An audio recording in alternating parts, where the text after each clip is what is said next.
Sebelum ada ruang dan waktu, Sang Maha Penguasa semesta menciptakan 5 makhluk untuk menjadi perpanjangan tangannya, agen atas kekuasaannya.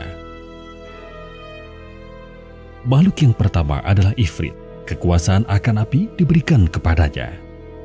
Makhluk yang kedua adalah Khidir, kekuasaan akan air diserahkan ke tangannya. Makhluk yang ketiga adalah Jibril, kekuasaan akan cahaya dianugerahkan kepadanya. Makhluk yang keempat adalah Adam, kekuasaan akan tanah dimandatkan dalam kedudukannya. Makhluk yang kelima adalah Eva, kekuasaan akan angin disatukan dengan inti keberadaannya. Mereka berlima adalah Nur Muhammad.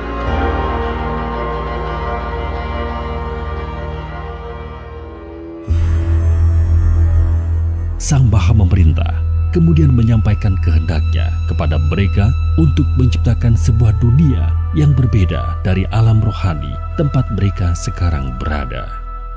Dengan kekuasaan yang diberikan Yang Maha Pencipta yang tiada bandingannya, kelimanya bekerja sama, memanfaatkan ilmu dan kekuasaan yang telah diberikan kepada mereka.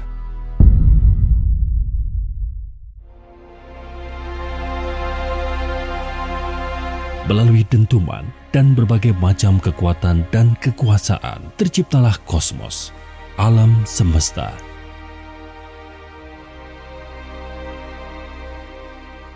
Yang Maha memberi manfaat puas dengan penggunaan kekuasaan atas penciptaan yang telah diberikan kepada mereka.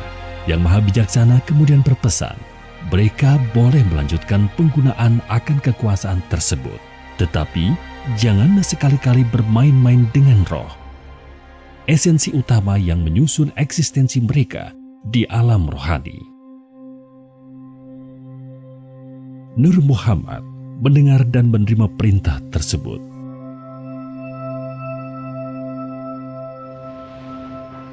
Tidak lama kemudian, salah satu di antara mereka berkomentar bahwa kosmos ini begitu luas dan terus bertambah luas seiring dengan waktu. Sayang sekali jika hanya mereka berlima yang menikmatinya. Mereka pun melanjutkan usaha pemanfaatan kekuasaan yang telah diberikan oleh Sang Maha Agung dengan menciptakan sebuah awal dan akhir bernama kehidupan di dalamnya. Mereka bereksperimen, mencoba mencari tahu seberapa luas kekuasaan yang mereka miliki, tetapi mereka tidak bisa menemukan batasannya. Di tengah-tengah kenikmatan dalam berkarya cipta ini, tiba-tiba larangan dari Yang Maha menetapkan terlintas di dalam pikiran mereka. Mengapa Yang Maha memberi keamanan melarang mereka menggunakan roh? Seiring dengan perkembangan dan perubahan terhadap makhluk-makhluk yang mereka ciptakan di kosmos, rasa penasaran mereka semakin menjadi-jadi. Hingga pada suatu ketika, keempat dari 5 bersaudara ini akhirnya tidak bisa menahan diri untuk mulai menggabungkan secuil roh, esensi eksistensi mereka, dengan makhluk-makhluk yang mereka ciptakan di alam semesta. Jibril menolak untuk ikut berpartisipasi dalam percobaan mereka karena patuh terhadap perintah Yang Maha menentukan hukum. Keempat saudaranya menganggap penolakan Jibril karena ia tidak mempunyai ilmu yang bisa digunakan dalam percobaan tersebut.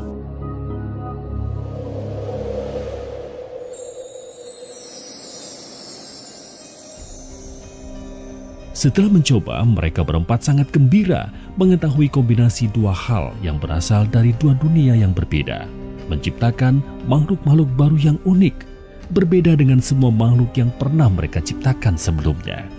Mereka pun melanjutkan proses penciptaan alam semesta dengan melakukan berbagai macam eksperimen menggunakan roh mereka sendiri sebagai satu bahannya. Sang Maha mengetahui sadar akan hal ini. Jibril kemudian bertanya kepadanya, mengapa Yang Maha melihat membiarkan keempatnya melanggar peringatannya? Sang Maha menghendaki ingin menciptakan pemimpin atau khalifah di alam semesta. Jibril kembali bertanya, mengapa Sang Maha Bijaksana ingin mengisi alam semesta dengan makhluk yang tercipta dari kontradiksi dan dualitas tersebut? Bukankah mereka hanya akan saling menyakiti dan menghancurkan? Sang Maha Memuliakan makhluknya menjawab. Jawaban atas pertanyaan tersebut harus Jibril cari tahu sendiri.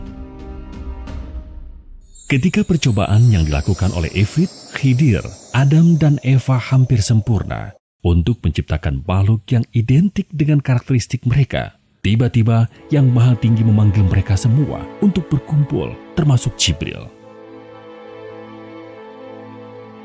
Sang Maha menghitung segala sesuatu, kemudian memerintahkan mereka berempat yang sejatinya diciptakan sejajar untuk sujud kepada Adam. Mereka semua mematuhi perintah yang diberikan Sang Maha Kuasa, kecuali Ifrit. Ketika ditanya mengapa ia tidak mematuhi perintah Yang Maha Pengasuh, Ifrit menjawab, karena ia lebih mulia daripada Adam, karena ia diciptakan dari api, sementara Adam diciptakan dari tanah. Karena jawabannya tersebut, Ifrit pun diusir dari alam rohani untuk turun ke alam nyata.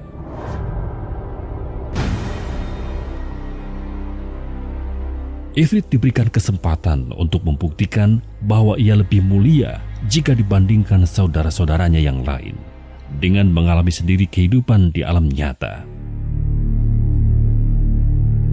Setelah selesai menguji Ifrit, Yang Maha Besar kemudian menguji keempat Nur Muhammad yang tersisa dengan mengiming-imingi kekuasaan yang lebih besar dari yang telah mereka miliki saat ini. Ternyata Adam dan Eva pun memakan umpan tersebut dan melanggar perintah Yang Maha Mengatur, sehingga mereka berdua kemudian juga diusir dari alam rohani. Adam dan Eva diberikan kesempatan untuk menambah pengetahuan dan kekuasaan yang mereka miliki dengan mengalami sendiri kehidupan di alam nyata. Dua bersaudara yang tersisa, Jibril dan Khidir, berdiskusi dan memutuskan bahwa salah satu dari mereka harus turun ke alam nyata untuk membantu saudara-saudara mereka. Khidir memutuskan untuk turun ke alam nyata secara sukarela, sementara Jibril tetap tinggal sebagai penyambung komunikasi dari alam rohani. Keputusan ini memastikan Jibril mampu berkomunikasi dengan Khidir, sehingga petunjuk-petunjuk yang diberikan Yang Maha Pemberi Petunjuk bisa diterima di alam nyata. Berbeda dengan di alam rohani, kali ini mereka harus hidup berbalutkan jasad salah satu makhluk yang mereka ciptakan, sebuah gabungan antara roh dengan jasmani yang telah mereka modifikasi. Terdapat begitu banyak dorongan yang disebabkan tubuh jasmani tersebut yang belum pernah mereka rasakan sebelumnya. Hal ini menjadi tantangan tersendiri bagi mereka berempat. Di samping itu, terdapat juga rasa permusuhan dan saling menyalahkan di antara mereka atas pengusiran dari alam rohani tersebut. Mereka tidak menyadari bahwa di alam diri mereka saat ini terdapat 7 lapisan, yaitu roh suci, hati, nafsu, rasa, akal, pikir, dan tubuh jasmani. Berbeda dengan ketika mereka berempat masih berada di alam rohani. Meskipun begitu, mereka semua berusaha menjalankan hukuman ini sebaik mungkin, berharap suatu saat Yang Maha Pemaaf akan berkenan mengizinkan mereka kembali ke alam rohani.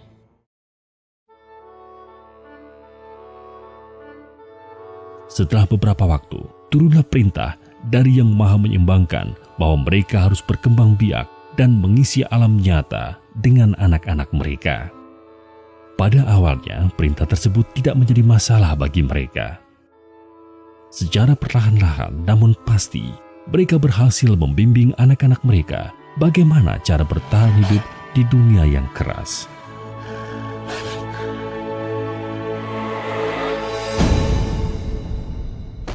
Nur Muhammad juga tidak ragu-ragu membagi kekuasaan mereka atas elemen kepada anak-anak mereka. Hingga suatu saat mereka menyadari bahwa ada yang terlewat dalam percobaan mereka ketika menggabungkan roh dengan jasad, yaitu keberadaan nafsu yang mengotori tindakan manusia.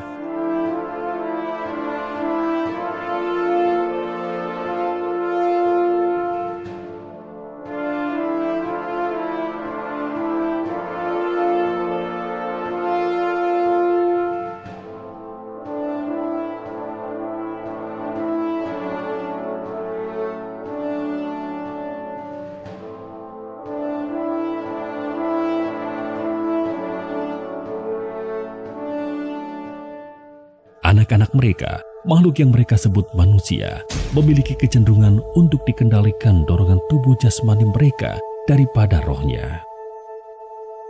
Kemudian ketika jasadnya mati, rohnya terjebak di alam nyata yang tidak bisa kembali ke alam rohani. Namun yang telah meninggal tersangkut di antara dua dunia. Mereka tidak benar-benar berada di alam nyata karena tidak memiliki jasmani, namun mereka juga jelas-jelas tidak masuk ke alam rohani. Hal ini mengakibatkan seiring dengan waktu manusia semakin sulit dikendalikan karena jumlah mereka terus bertambah. Nur Muhammad yang berpengalaman menciptakan alam semesta dan isinya ternyata mengalami kesulitan dalam mengendalikan kecenderungan hewani anak-anak mereka. Menanggapi hal tersebut, masing-masing Nur Muhammad dengan cara mereka sendiri memodifikasi sebagian ruang dan waktu di alam nyata untuk menciptakan kantung-kantung dimensi sebagai tempat sementara bagi roh-roh tersebut.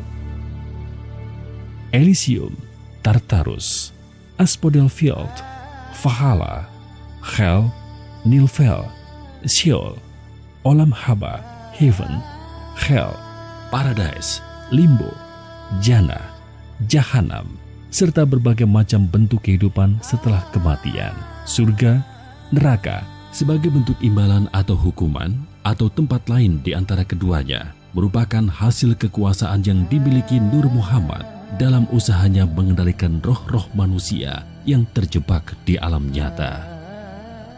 Tetapi hal ini hanyalah sebuah solusi jangka pendek yang tidak menyelesaikan permasalahan.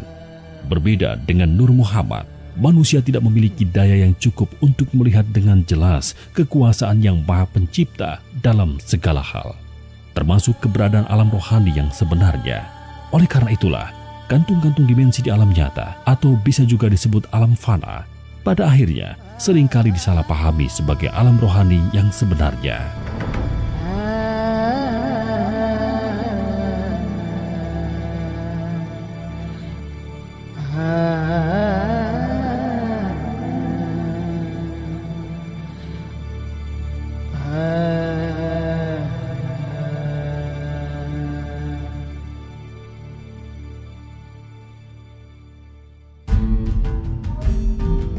Nur Muhammad memohon kepada Sang Maha Kuasa untuk diberikan petunjuk dalam mengatasi permasalahan yang semakin besar ini.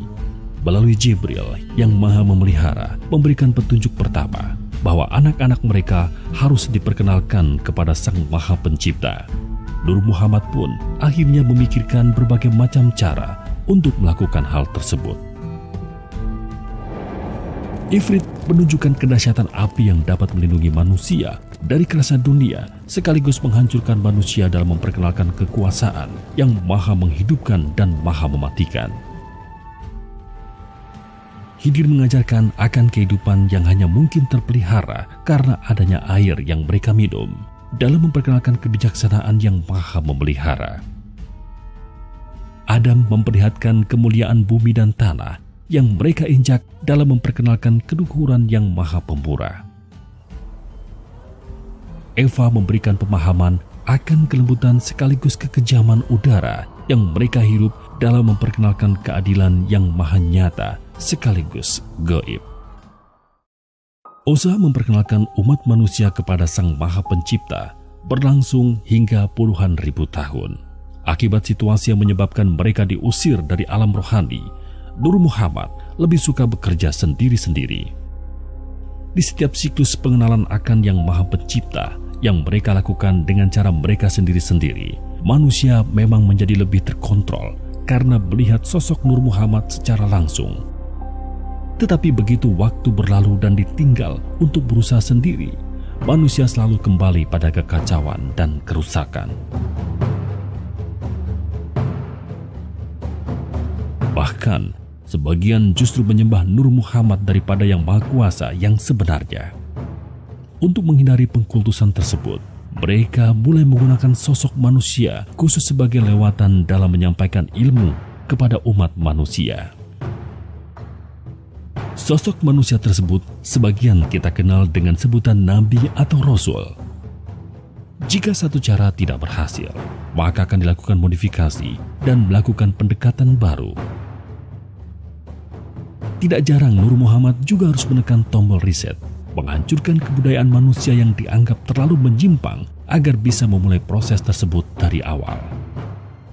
Itulah sebabnya terdapat jutaan agama dan kepercayaan di sepanjang sejarah umat manusia. Sebagian masih hidup dan dilaksanakan, sementara sisanya sudah hilang di telan waktu.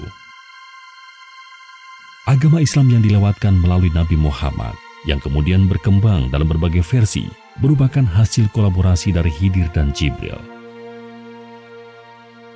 Agama Kristen Katolik dan segala bentuk turunannya yang menjunjung tinggi Kristus dan cinta kasih merupakan hasil kolaborasi Hawa atau Eva dan Jibril. Agama Hindu dan berbagai bentuk kejawen serta berbagai tradisi yang mengajarkan kemuliaan kepada manusia melalui cerita kepahlawanan merupakan hasil kolaborasi Adam dan Jibril.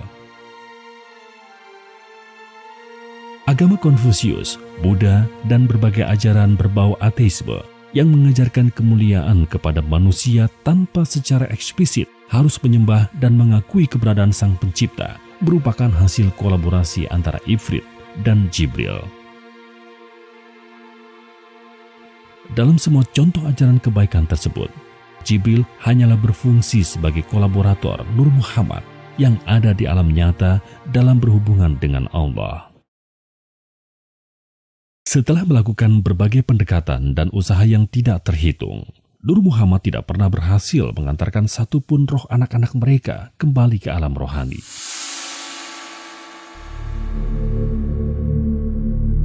Sehingga mereka pun akhirnya berkumpul, bersama-sama melepaskan diri dan menghilang dari panggung alam nyata dan alam fana. Umat manusia, anak-anak mereka tinggalkan sendirian. Mereka berkonsentrasi dan bersujud bersama di hadapan Yang Maha Pemilik kebesaran dan kemuliaan, menyerah dan mengakui bahwa mereka tidak mampu menyelesaikan tantangan ini. Mereka sujud selama hampir 1000 tahun sebelum akhirnya Yang Maha Bercahaya memberikan petunjuknya. Bahwa agar manusia bisa mengalahkan kecenderungan yang ada di dalam dirinya sendiri, yaitu nafsu, dan agar bisa benar-benar menjadi pemimpin di alam semesta, mereka membutuhkan pertolongan berupa utusan dari alam rohani, yaitu Malaikat Muqarrabin. Malaikat Muqarrabin adalah pancaran sinar dari Jibril, atau bisa disebut juga anak-anak Jibril, sebagaimana fitrah umat manusia merupakan anak-anak Nur Muhammad. Saat itulah Ifrit, Khidir, Adam, dan Eva baru sadar bahwa selama ini ilmu yang berusaha mereka cari-cari mengenai roh ternyata diberikan Yang Maha Kuasa kepada Jibril. Tetapi sebelum Malaikat Muqarrabin diturunkan, terdapat berbagai persyaratan yang harus dipenuhi oleh keempat Nur Muhammad berada di alam nyata. Nur Muhammad pun mulai bergerak kembali. Kali ini mereka bersama-sama bekerja sebagai satu kesatuan, seperti ketika pertama kali mereka menciptakan kosmos. Mereka memilih laboratorium untuk mulai melaksanakan perintah Yang Maha Esa tersebut di Tanah Jawa, sebuah tempat yang saat ini dikenal sebagai bagian dari Indonesia. Mengapa di Tanah Jawa? Pertama, karena tempat ini adalah tempat mereka berkumpul bersama untuk bersujud menyembah kepada Yang Maha Mulia. Kedua, karena ketika Nur Muhammad sedang bersujud bersama-sama di hadapan Yang Maha Kekal atas kehendaknya, Tanah Jawa ternyata telah menjadi tempat di mana terdapat campuran dari segala macam agama dan kepercayaan milik mereka berempat ketika mereka sedang bekerja sendiri-sendiri. Di Tanah Jawa, Nur Muhammad dikenal dengan sebutan Sedulur Papat Kalimo Pancer. Sedulur Papat mengacu kepada keempat Muhammad yang saat itu berada di alam nyata, orang tua rohani seluruh umat manusia, sementara Kalimo Pancer mengacu kepada Nur, cahaya, alias Jibril di alam rohani. Kali ini pun langkah pertama mereka adalah membaurkan seluruh ajaran mereka tersebut dengan pendekatan kasih sayang, ibarat berusaha mengambil ikan tanpa mengeruhkan airnya melalui orang-orang pilihan mereka yang dikenal dengan sebutan Wali Songo.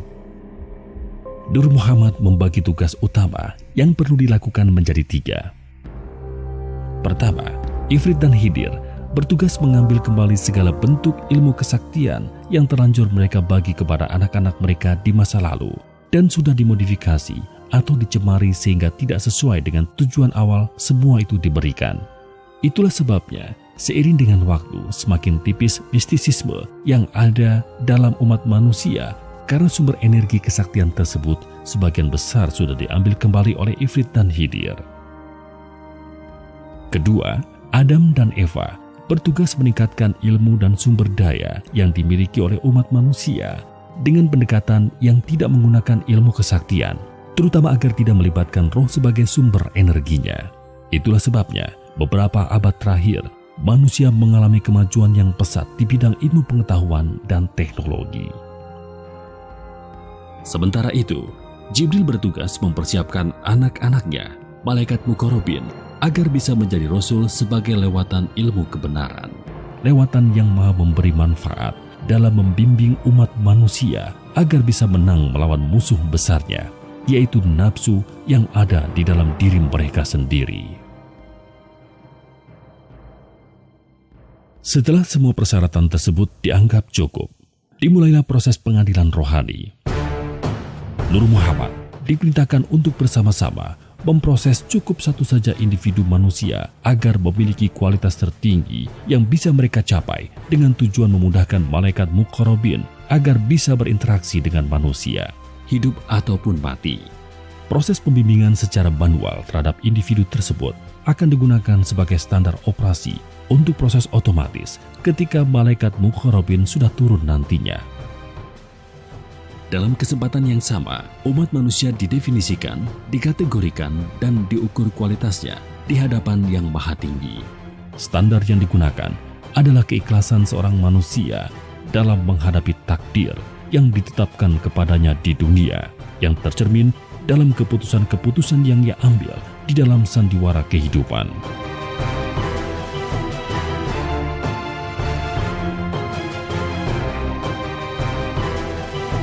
Semakin tinggi kualitas keimanan manusia di hadapan Yang Maha Esa, semakin banyak dan berkualitas malaikat Muqarrabin yang diutus untuk membimbingnya.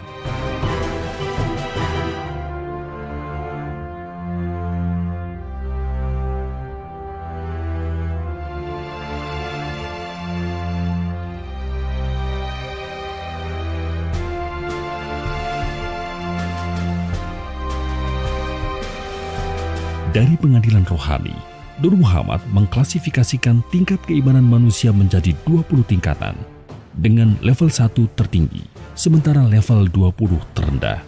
Tingkatan ini untuk menentukan berapa jumlah dan kualitas malaikat Muqarrabin yang akan memberikannya pertolongan dari dalam diri manusia. Manusia yang akan difokuskan untuk dididik di alam nyata memiliki tingkatan antara 1 hingga 17.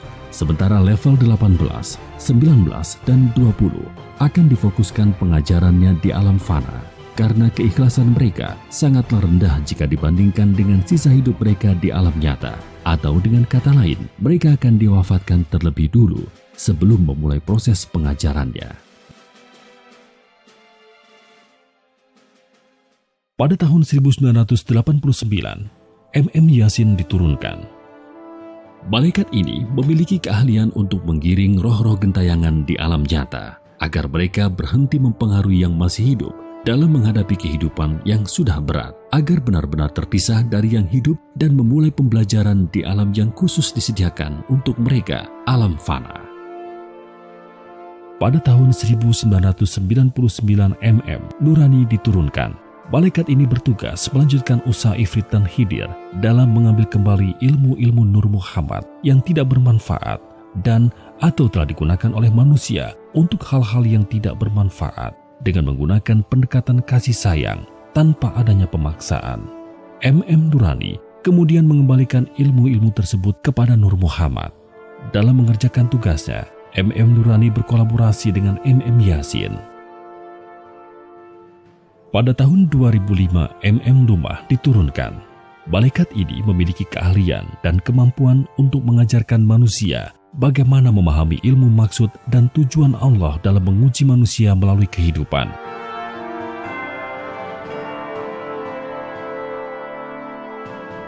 Agar manusia mampu sadar untuk berusaha sebaik mungkin dalam menghadapinya, agar lulus ujian kehidupan tersebut. Kelulusan atas ujian kehidupan merupakan modal utama manusia agar segala tindakannya bisa dilakukan dengan niat hanya karena Allah sehingga pada akhirnya akan mampu berakhlak mulia yang sebenarnya. Sebagaimana tujuan awal manusia diciptakan, menjadi pemimpin bagi alam semesta.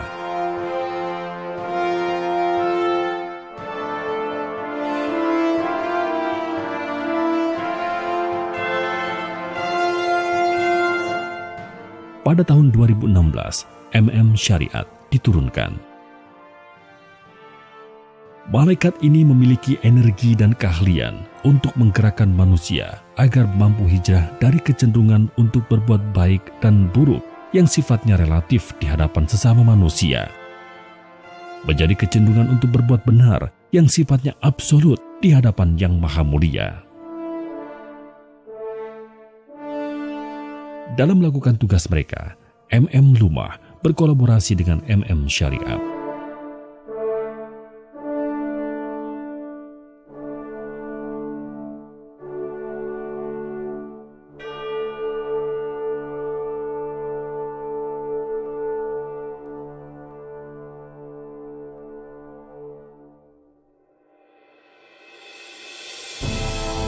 Semua agama dan ilmu apapun juga yang dimiliki manusia bersumber dari Yang Maha Kuasa melalui Nur Muhammad. Sekarang Nur Muhammad pula lah yang akan menyatukan semua itu menjadi agama Allah. Agama Allah adalah ilmu yang mengajarkan manusia agar mampu berserah diri kepada Allah secara benar, yang hanya bisa dilakukan ketika manusianya mampu mengalahkan nafsu di dalam dirinya sendiri. Atau dengan kata lain, bukannya diperbudak nafsu, hati dan tindakannya bisa berada di bawah kendali fitrah. Secara syariatnya, agama Allah menggunakan ajaran Islam karena malaikat muqarrabin dididik di alam rohani dengan cara Islam. Tetapi Islam kendali fitrah, bukan Islam kendali nafsu.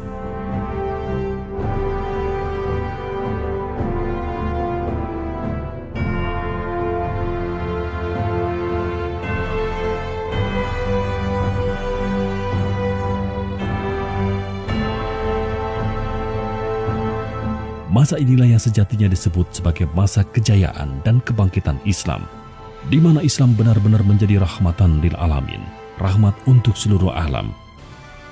Allah Zat yang Maha Merencana, sesuai di dalam surat An-Nasr, apabila telah datang pertolongan Allah dan kemenangan, dan kamu lihat manusia masuk agama Allah dengan berbondong-bondong, maka bertasbihlah dengan memuji Tuhanmu dan memohonlah ampun kepadanya. Sesungguhnya Dia yang Maha Penerima Taubat.